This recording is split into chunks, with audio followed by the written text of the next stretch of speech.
Hello students, myself Uma Dikshit from Dayanand women training college Kanpur में assistant professor के पद पर कार्यरत हूँ। आज का हमारा टॉपिक है वैदिक कालीन शिक्षा। वैदिक कालीन शिक्षा प्रणाली का काल या पीरियड ऋग्वेद की रचना काल से पूर्व से लेकर बौद्ध धर्म के उदय काल तक माना जाता है। उस समय वेद ही शिक्षा प्राप्त करने के मुख्य साधन थे। शिक्षा को अंतर्ज्योति माना जाता था, जिसे प्राप्त करके मनुष्य संसार के सभी बंधनों से मुक्त होकर मोक्ष पा लेता था, क्योंकि इस काल में जीवन का मुख्य लक्ष्य जो था वो मोक्ष प्राप्त करना था। इस प्रकार वैदिक काल में शिक्षा लौकिक न होकर आध्यात्मिक थी और परम ब्रह्म का ज्ञान प्राप्त करने का मुख्य साधन थी।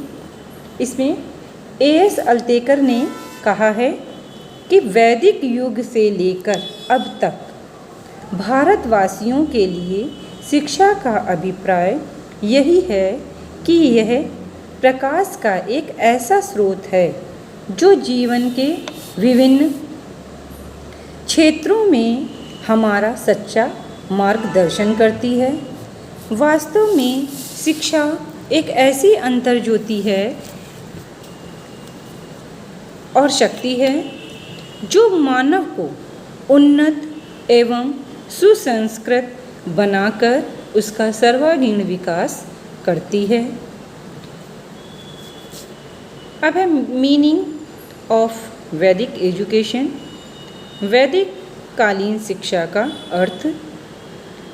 वैदिक साहित्य में शिक्षा शब्द का प्रयोग कई अर्थों में हुआ है, जैसे ज्ञान, विद्या, विनय आदि। वैदिक काल में भी शिक्षा को दो अर्थों में देखा जाता है। पहला उन्होंने संक्षिप्त अर्थ बताया है और दूसरा उन्होंने इसका व्यापक अर्थ बताया है।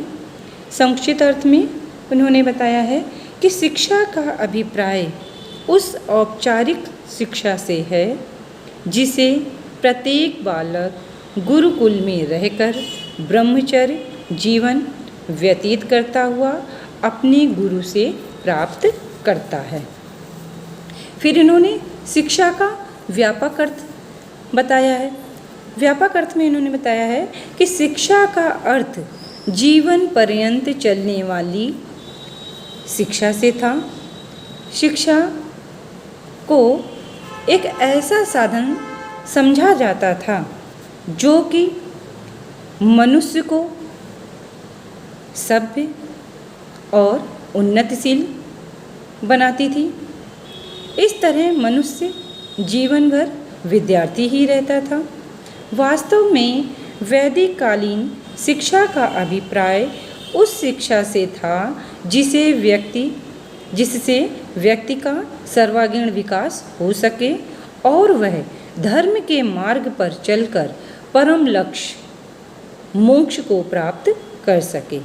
वैदिक कालीन शिक्षा को ब्राह्मणीय शिक्षा प्रणाली या प्राचीन शिक्षा प्रणाली भी कहते हैं। अब है इसकी शिक्षा व्यवस्था कि वैदिक काल में शिक्षा की व्यवस्था कैसी थी। वैदिक कालीन में शिक्षा व्यवस्था को दो भागों में बांटा गया था। पहला उन्होंने प्रारंभिक शिक्षा यानी प्राइमरी एजुकेशन में बांटा था और दूसरा उन्होंने उच्च शिक्षा यानी हायर एजुकेशन, प्राइमरी एजुकेशन।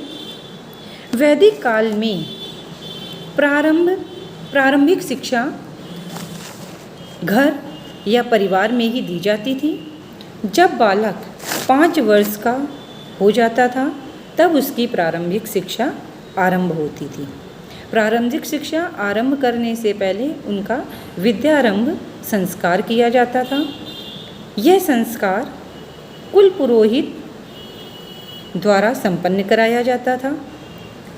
इसमें पहले बालक को स्नान कराकर नए वस्त्र धारण कराए जाते थे और फिर कुल पुरोहित के सामने उसको बालक को प्रस्तुत किया जाता था। पुरोहित जमीन में नया वस्त्र बिछाकर उस पर एक चावल का ढेर बिछा देते थे। फिर वेद मंत्रों द्वारा पूजा अर्चना की जाती थी। पुरोहित द्वारा बालक की उंगली पकड़कर उन बिछे हुए चावलों में वर्णमाला के अक्षर लिखाए जाते थे। यहीं से बालक की शिक्षा का शुभारंभ हो जाता था। प्रारंभिक शिक्षा में माताओं द्वारा कथा कहानियों द्वारा बालकों का शिक्षा का विकास किया जाता था। बालक की कल्पना शक्ति का विकास और चरित्र निर्माण भी किया जाता था। अब है उच्च शिक्षा अथवा गुरुकुल। उच्च शिक्षा की व्यवस्था गुरुकुलों में दी जाती थी। गुरुकुल का शाब्दिक अर्थ है गुरु का कुल अथवा गुरु का परिवार। गुरुकुल में प्रवेश से पहले उपनयन संस्कार होता था। यह एक धार्मिक संस्कार था जो गुरुकुल में प्रवेश के समय बालकों को किया जाता था। अब है स्थिति एवं महत्व। गुरुकुल नगरों के कोलाहल से दूर नदी या सरोवर के निकट वन या उपवन में होते थे। वहाँ का वातावरण स्वच्छ व शांत होता था। गुरुकुल का आध्यात्मिक वातावरण एवं गुरुओं का आदर्श चरित्र, व्यक्तित्व संरक्षण एवं निर्देशन छात्रों के अच्छे चारित्रिक एवं आध्यात्मिक जीवन के लिए होता था। फिर है प्रवेश कि इसमें गुरुकुल में एडमिशन कैसे होता था। प्रारंभिक शिक्षा प्राप्त करने के बाद बालक गुरुकुल में प्रवेश करने के योग्य हो जाता था। गुरुकुल में शूद्रों को शिक्षा प्राप्त करने का अधिकार नहीं दिया जाता था और गुरुकुल में प्रवेश करने से पहले बालकों का उपनयन संस्कार भी होता था। उपनयन संस्कार में क्या होता था, कैसे उनका उपनयन संस्कार होता था? यह संस्कार उस समय होता था जब बालक गुरु के समीप शिक्षा प्राप्त करने के लिए जाता था। उपनयन का शाब्दिक अर्थ है गुरु के पास जाना या गुरु गृह के लिए जाना। ब्राह्मण, क्षत्रिय और वैश्य बालकों का उपनयन संस्कार होता था। इसमें गुरु बालक को गायत्री मंत्रों का उपदेश देते थे। फिर है आयु कि किस आयु में गुरुकुल में प्रवेश दिया जाता था। उपनयन संस्कार में जो प्रवेश था वो ब्राह्मण की उम्र 8 वर्ष बताई गई थी और क्षत्रिय लोगों का जो उपनयन संस्कार था वो 11 वर्ष की आयु में होकर उनको प्रवेश दिया जाता था और वैसे लोगों का 12 वर्ष में उपनयन संस्कार करके उनको गुरुकुल में प्रवेश दिया जाता था। फिर है छात्रों की दिनचर्या। छात्रों की दिनचर्या नियमित थी। ब्रह्म मुहूर्त में उठना, नित्य क्रम से निवृत्त होकर आश्रम के लिए जल कुश लाना, आश्रम में झाड़ू लगाना, सफाई करना, गाय धोना, उनका चारा पानी करना, हवन के लिए सामग्री जुटाना और गुरु को प्रणाम करना। पठित पाठ को सुनना व पाठ पूर्ण हो जाने पर गुरु जी की आज्ञा से अपनी शंकाओं का समाधान करना, भोजन के लिए भिक्षा लाना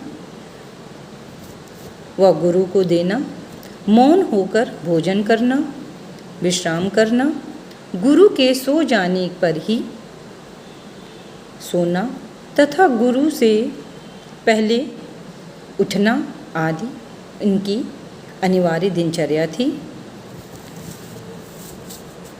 इसके बाद जो है वो है शुल्क की प्रशासन एवं उनका जो वो था प्रशासन एवं वित्त व्यवस्था कि उनकी वित्त व्यवस्था कैसी थी, कि वहाँ का जो था खर्चा वगैरह कैसे चलता था। इसके लिए शासन एवं प्रशासन एवं वित्त व्यवस्था में बताया गया है कि किसी भी प्रकार का शुल्क नहीं लिया जाता था। जो राजा वगैरह थे, वहाँ के महाराजा वगैरह थे, उनसे जो अपनी इच्छा अनुसार शुल्क दिया करते थे। शुल्क में वे मुद्राएं, जमीन और विभिन्न प्रकार के मुद्राएं देते थे, विभिन्न प्रकार के अन्न वगैरह दे देते थे, वस्त्र दे देते थे। ये सारी दान में वहाँ के लोग जो राजा महाराज या राजघराने के लोग थे वो देते थे। उसी से ही आश्रम की व्यवस्था चलती थी, क्योंकि शिक्षा राज्य के नियंत्रण से मुक्त थी। समाज के संपन्न लोग ही इन गुरुकुलों में दान दिया करते थे, जिससे वहाँ की शासन व्यवस्था जो वित्त व्यवस्था है वो चलती थी। फिर है अनध्याय एवं अवकाश। गुरुकुलों में अष्टमी, प्रतिपदा, अमावस्या, पूर्णिमा, चंद्र ग्रहण, सूर्य ग्रहण, संक्रांति, अधिक वर्षा होने पर, किसी विशिष्ट अतिथि के आगमन पर आगमन पर अनध्याय होता था। अब है पाठ्यक्रम कि गुरुकुल में पाठ्यक्रम कैसा था। गुरुकुल में 2 प्रकार का पाठ्यक्रम था, परा और अपरा। परा में जो था वो धार्मिक और आध्यात्मिक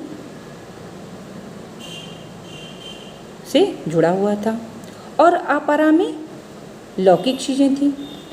इन दोनों ही पाठ्यक्रमों की व्यवस्था थी। अपरा में राजनीतिक, दंड नीति, सैन्य विज्ञान, अर्थ विज्ञान, पशुपालन, कृषि विज्ञान, आयुर्वेद का ज्ञान आदि प्रदान किया जाता था। फिर शिक्षण विधियाँ, जो शिक्षण विधियाँ थीं वो मौखिक थीं। वहाँ पे जो क्या कहते हैं, इसके अंतर्गत जो विभिन्न प्रकार के जैसे वो व्याख्यान देना, प्रवचन सुनना, प्रश्नोत्तर विधि थी, और कंठस्थ करना, मतलब जो भी पाठ उनको पढ़ाया जाता था वो कंठस्थ कराया जाता था, और शुद्ध उच्चारण पर विशेष ध्यान दिया जाता था। और जो भी छात्रों को जो पूछना होता था वो अपने गुरु लोगों से पूछते थे। इस प्रकार ये जो मेन जो उनकी विधि थी, शिक्षण विधि थी, वो मौखिक ही थी। फिर है अनुशासन। वैदिक काल में छात्रों को अत्यधिक संयम, नियम व ब्रह्मचर्य का पालन करना पड़ता था। उनका जीवन जो था वो अनुशासित था। अनेक प्रकार के नियंत्रण में वे रहते थे। उन्हें शारीरिक, मानसिक और आत्मिक अनुशासन में रहना पड़ता था। शारीरिक अनुशासन के अंतर्गत वे ब्रह्मचर्य, श्रृंगार न करना, मादक पदार्थ, नृत्य में आनंद न लेना, जुआ न खेलना, झूठ न बोलना आदि का करते थे वो। फिर है मानसिक में सत्य, अहिंसा और ब्रह्मचर्य का पालन करते थे। काम, क्रोध, मद, लोभ, मोह से दूर रहते थे। फिर है आत्मिक अनुशासन। आत्मिक अनुशासन में बताया है कि आत्मनियंत्रण में रहते थे, जिसमें शिष्य अपने अंतर्मन से शारीरिक एवं मानसिक रूप से स्वयं को अनुशासित रखते थे। फिर है गुरु शिष्य संबंध। गुरु शिष्य संबंध बहुत ही मधुर थे। गुरु शिष्यों को पुत्रवत व शिष्य गुरुओं को पिता तुल्य मानते थे।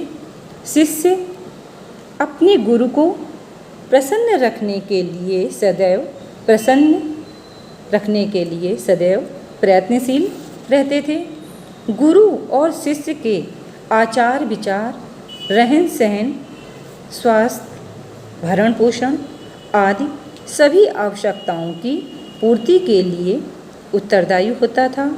गुरु शिष्य को उतना ही ज्ञान देने का यथासंभव प्रयास करते थे जितना वह जानते थे। मतलब गुरु जो है वो अपने शिष्यों को सब कुछ वो बता देना चाहते थे जितना उनको ज्ञान था। फिर है दंड एवं प्रायश्चित। गुरुकुलों में विनय एवं शील का समन्वय वातावरण होने के कारण दंड का कोई प्रश्न नहीं था। कोई त्रुटि या भूल हो जाने पर उन्हें प्रायश्चित करना पड़ता था और प्रायश्चित करके वो अपनी आत्मशुद्धि करते थे। दंड के अंतर्गत उन्हें उपवास एवं गुरु द्वारा छात्र को आश्रम से निकाल देने का भी प्रावधान था। फिर है गुरुकुल में परीक्षा या उपाधियां कैसे प्रदान की जाती थी। गुरुकुलों में नित्य ही परीक्षा होती रहती थी। गुरु पठित पाठ को अगले दिन छात्रों से सुनने के बाद ही अगला पाठ पढ़ाते थे। मौखिक प्रश्न पूछकर परीक्षा ली जाती थी। किसी शिष्य ने सिखाए हुए ज्ञान को कितना प्राप्त किया है, इसके लिए उन्हें विद्वानों की सभा में उपस्थित होना पड़ता था। विद्वान छात्र से प्रश्न पूछते थे और संतुष्ट होने पर उन्हें सफल घोषित कर दिया जाता था। इसमें जो वेदों के आधार पर उन्हें उपाधियां दी जाती थी। जो एक वेद का अध्ययन कर लेते थे उन्हें स्नातक की, व 2 वेदों का अध्ययन करने वाले को वसु, व 3 वेदों का अध्ययन करने वाले को रुद्र, व 4 अध्ययन करने वाले को आदित्य की उपाधि प्रदान की जाती थी। गुरु दक्षिणा। समावर्तन के अवसर पर गुरु दक्षिणा देने की भी परंपरा थी। प्रत्येक शिष्य अपनी सामर्थ्य के अनुसार गुरु को कुछ न कुछ देने का संकल्प करता था। यह गुरु दक्षिणा धन, गाय, अश्व एवं अन्य आदि के रूप में दी जाती थी, अथवा किसी कार्य को पूर्ण करने के प्रतिज्ञा के रूप में भी दी जाती थी। अगर कोई व्यक्ति नहीं, उसके पास धन या उनको दान देने सामर्थ्य नहीं होता है, तो गुरु का जो कुछ भी कार्य को कर वो अपनी गुरु द्वारा किसी भी कार्य को पूर्ण कर वो गुरु दक्षिणा देता था। ये तो हो गई इनकी शिक्षा व्यवस्था कि इनकी क्या क्या शिक्षा व्यवस्था थी। अब है वैदिक कालीन शिक्षा की विशेषताएं कि क्या विशेषताएं थीं। इसमें पहला तो है शिक्षा का व्यापक उद्देश्य, मतलब कि मुख्य जो उद्देश्य था वो था सत्य के मार्ग पर चलकर मोक्ष को प्राप्त करना। व्यक्ति का सर्वांगीण विकास इसमें किया जाता था। इसमें उनके चरित्र का निर्माण, व्यक्तित्व का विकास और विभिन्न प्रकार के कौशलों का विकास आदि किया जाता था। फिर है शिक्षा की व्यापक पाठ्यचर्या। सामाजिक, प्राकृतिक, आध्यात्मिक पक्षों पर बल दिया जाता था और इन्होंने अपने पाठ्यचर्या या पाठ्यक्रम को 2 भागों में बताया था, परा और अपरा। परा में जो था वो आध्यात्मिक शिक्षा दी जाती थी और अपरा में लौकिक शिक्षा दी जाती थी। फिर है व्यक्ति का सर्वांगीण विकास। बालक को वास्तविक मानव धर्म, आध्यात्म ज्ञान, विज्ञान, निध्यासन के माध्यम से मानव जीवन में परम लक्ष्य मोक्ष हेतु प्रेरित करना इसका मुख्य विशेषता थी। फिर है शिक्षा बाह्य नियंत्रण से मुक्त। शिक्षा जो थी वो समाज, राज्य अथवा बाहरी नियंत्रण से मुक्त थी। आचार्यों और गुरुओं का पूर्ण उत्तरदायित्व था। फिर है उत्तम व प्रभावी शिक्षण विधियों का विकास। इसमें प्रश्नोत्तर, व्याख्यान, वाद विवाद और श्रवण, चिंतन, मनन, अभ्यास आदि मुख्य शिक्षण विधियों का प्रयोग किया जाता था। श्रवण, चिंतन, मनन में जो विद्यार्थी था वो सारी जो भी पढ़ाया जाता था वो उस पर चिंतन करता था, मनन करता था और अपना जो अगर मान लो उसको कुछ नहीं समझ में आता था तो वो गुरु से समझने का प्रयास करता था। फिर है धर्म व सामाजिकता का समन्वय।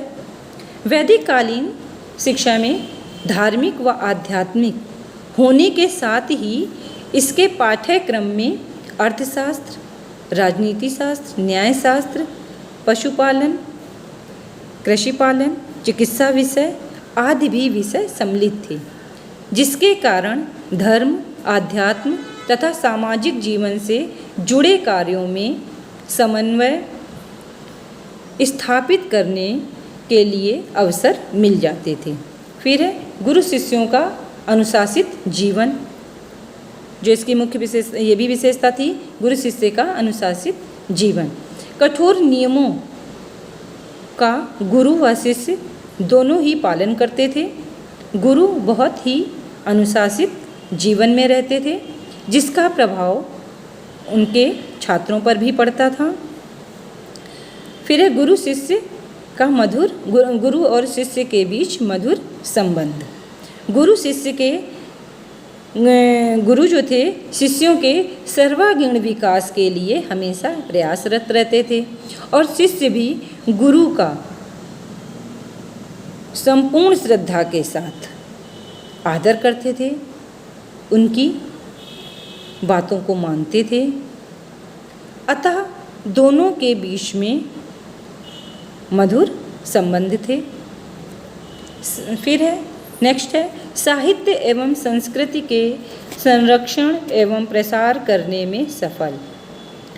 वैदिक कालीन शिक्षा प्राचीन साहित्य एवं संस्कृति के संरक्षण एवं प्रसार में सफल रही है, क्योंकि आज भी सभी कर्मकांड, रीति रिवाज या पूजा पद्धति धार्मिक संस्कृति के अनुरूप ही पूरी की जाती थी। ये है इनकी विशेषताएं वैदिक कालीन शिक्षा की। अब है वैदिक कालीन शिक्षा के दोष या सीमाएं। वैदिक कालीन शिक्षा के दोष विशेषताओं के साथ साथ इसमें कुछ दोष भी हैं। इसमें पहला है धर्म का आधिपत्य। वैदिक कालीन शिक्षा में धर्म को अधिक महत्व दिए जाने से शिक्षा जो थी वो धर्म का पर्याय बन गई थी। आध्यात्मिक प्रगति और मोक्ष प्राप्त करना शिक्षा का एकमात्र लक्ष्य रह गया था। इससे अधिकांश छात्रों का समय जो था वो कर्मकांड और धर्मशास्त्र के अध्ययन में ही लगा रहता था। फिर है जनसाधारण की शिक्षा की उन्नति में असमर्थ। वैदिक कालीन शिक्षा में जनसाधारण की शिक्षा पर कोई विशेष ध्यान नहीं दिया गया, इसलिए वैदिक कालीन शिक्षा प्रणाली में जनसाधारण की उन्नति करने में सफल नहीं हो सकी। फिर है लौकिक विज्ञानों की उपेक्षा। वैदिक कालीन शिक्षा में धर्म की प्रधानता थी और आध्यात्मिक ज्ञान पर अधिक बल दिए जाने से लौकिक विज्ञानों जैसे इतिहास, अर्थशास्त्र, राजनीति शास्त्र, गणित और भूगोल आदि पर इतना ध्यान नहीं दिया गया जितना कि धर्मशास्त्र, दर्शन, कर्मकांड और पवित्र ग्रंथ आदि पर दिया जाता था। रचने पर अधिक बल, ये भी इनका एक दोष है कि रचने पर अधिक बल। वैदिक कालीन शिक्षा की व्यवस्था मौखिक थी। अगले दिन तभी नया पाठ पढ़ाया जाता था जब छात्र जो पाठ पढ़ाया गया है उसको मौखिक रूप से छात्र से सुन नहीं लेते थे, यानी उनको रचने पर, इसलिए उनके रचने पर अधिक बल दिया जाता था। छात्र जो हैं वो उसको रचने पर अधिक जोर देते थे। फिर है लोक भाषाओं की उपेक्षा।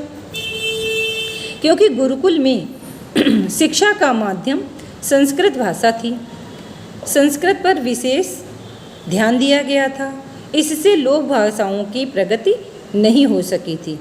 फिर है शूद्रों की शिक्षा की उपेक्षा। शूद्रों की शिक्षा की अवहेलना या उपेक्षा। प्राचीन काल में शूद्रों को घृणा की दृष्टि से देखा जाता था। भारतीय शिक्षा के द्वार उनके लिए बंद थे। उनकी शिक्षा की न केवल उपेक्षा की गई थी बल्कि उन्हें शिक्षा प्राप्त करने का भी अधिकार नहीं दिया गया था। कहा गया था कि मतलब शूद्रों को शिक्षा प्राप्त करने का अधिकार नहीं है। फिर है हस्तकला एवं शारीरिक श्रम के प्रति घृणा। जो प्राचीन भारतीय शिक्षा में धार्मिक शिक्षा की तुलना में लौकिक शिक्षा का बहुत ही स्थान निम्न था। इनके द्वारा किए जाने वाले हस्त कार्यों और शारीरिक श्रम को घृणा की दृष्टि से देखा जाता था। इसमें क्या नेक्स्ट है स्त्री शिक्षा की उपेक्षा।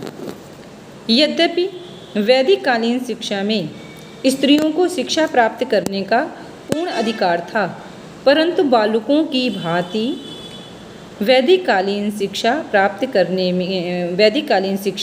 करने की पर्याप्त सुविधाएं स्त्रियों के लिए नहीं थीं। बालिकाएं घर में ही शिक्षा प्राप्त करती थीं। उत्तर वैदिक काल में स्त्री शिक्षा अधिक उपेक्षित रही है। फिर है सांसारिक जीवन की उपेक्षा। जो इनका मुख्य लक्ष्य था मोक्ष प्राप्त करना था, इसलिए आध्यात्मिक शिक्षा पर अधिक जोर दिया गया और लौकिक शिक्षा पर ध्यान नहीं दिया गया। व्यवहारिक जीवन में सामंजस्य स्थापित करने के लिए जनसाधारण को तैयार नहीं किया गया, नहीं किया जा सका। इस प्रकार जो वैदिक कालीन शिक्षा थी उसमें सांसारिक जीवन की उपेक्षा हो गई। अब है इसमें ये तो इनकी हो गई विशेषताएं बताई। अब इसके बाद ये इनके दोष बताए थे। अब है वैदिक कालीन शिक्षा का वर्तमान शिक्षा प्रणाली में क्या योगदान रहा है, वैदिक कालीन शिक्षा में क्या इनकी देन रही है। वर्तमान शिक्षा को नियोजित करने तथा इनकी समस्याओं का समाधान खोजने की चेष्टा में प्राचीन शिक्षा व उनके मूलभूत आधारों पर ध्यान देना सार्थक सिद्ध हो सकता है। वैदिक शिक्षा के आदर्शों श्रद्धा, भक्ति, भावना, आदर, सादा जीवन, ब्रह्मचर्य, आत्म अनुशासन आदि का अनुसरण करके वर्तमान समाज की आवश्यकताओं के अनुरूप शिक्षा व्यवस्था की जा सकती है। पाश्चात्य सभ्यता संस्कृति के अंतः अनुकरण में हम अपने पुरातन आदर्शों को विस्मृत करते या भूलते जा रहे हैं, प्राचीन शिक्षा प्रणाली के आदर्शों तत्वों को वर्तमान शिक्षा में समावेश करके इन समस्याओं का समाधान संभव है। वैदिक शिक्षा के जो ये निम्न तत्व थे को आधुनिक शिक्षा प्रणाली में समाहित करके जो नष्ट भ्रष्ट होती जा रही भारतीय शिक्षा को हम नवजीवन दिया जा सकता है। ये है वर्तमान जो देन है शिक्षा प्रणाली को, वैदिक कालीन शिक्षा प्रणाली को, जो वर्तमान शिक्षा प्रणाली में क्या योगदान था, ये है। अब नेक्स्ट वीडियो में हम आपको इसको आगे कंटिन्यू करेंगे। Thank you.